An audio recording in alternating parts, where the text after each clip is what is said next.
Méprises-tu les richesses de sa bonté, et de sa patience, et de sa longue attente, ne connaissant pas que la bonté de Dieu te pousse à la repentance? Dans ce passage de la lettre de Paul aux Romains, chapitre 2 verset 4, l'apôtre nous rappelle l'importance de la bonté, de la patience et de la longue attente de Dieu envers nous. Il nous interroge sur notre attitude face à ces richesses divines. La bonté de Dieu se manifeste par sa grâce, son amour et sa miséricorde envers chacun de nous, même si nous sommes pécheurs. La patience de Dieu, quant à elle, est illustrée par sa volonté de nous donner le temps nécessaire pour nous repentir et nous tourner vers lui. Il n'est pas un Dieu impatient qui cherche à nous punir immédiatement pour nos fautes, mais plutôt un Père aimant qui attend patiemment notre retour à lui. La longue attente de Dieu révèle sa persévérance et sa fidélité envers nous.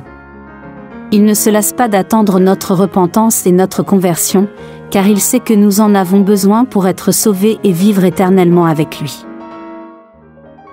Paul souligne que la bonté de Dieu a pour objectif de nous pousser à la repentance. La repentance est un changement de cœur et d'esprit qui nous conduit à reconnaître nos péchés, à les regretter profondément et à nous tourner vers Dieu pour recevoir son pardon et sa grâce. Comment la bonté de Dieu peut-elle nous pousser à la repentance? La bonté de Dieu, manifestée par sa grâce, son amour et sa miséricorde, nous montre que Dieu est prêt à nous pardonner et à nous accueillir dans sa présence malgré nos fautes.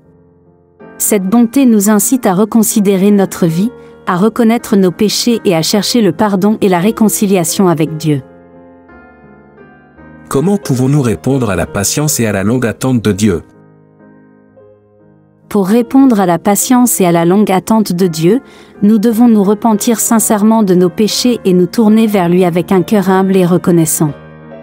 Nous pouvons également partager son amour et sa patience en témoignant de sa bonté à ceux qui nous entourent, afin qu'ils soient eux aussi encouragés à se repentir et à vivre une vie transformée par la grâce de Dieu.